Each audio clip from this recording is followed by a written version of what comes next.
నిజంగా వరలక్ష్మీ వ్రతం చేసుకోవాలని తాపత్రయం ఉంటే ఆ రోజు పొద్దున్న చేసేస్తాను అనకు. 4 రోజుల ముందు చదువు.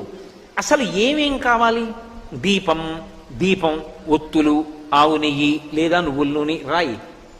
ఓ అగ్గిపెట్టి, అగరవత్తులు వెలిగించడానికి పెట్టుకోవడానికి ఏదో ఒక పరికరం, నీరాజన పరికరం, నైవేద్యం అన్ని టిక్కు పెట్టుకో. మీరు ఒక్క మాట జ్ఞాపకం పెట్టుకోండి, పూజ అన్న మాటకు అర్థం ఏమిటో తెలుసా? మీరు పీటల మీద కూర్చున్న తర్వాత పూజ ప్రారంభం కాదు. పూజ బాగా జరగడానికి మీరు ముందు చేసేటటువంటి సాధన అంతా పూజే. పూజ చేసుకోవాలి తొందరగా. అన్నీ స్నానానికి వెళ్ళాను అనుకోండి, స్నానం పూజ ఎందు అంతర్భాగం అవుతుంది.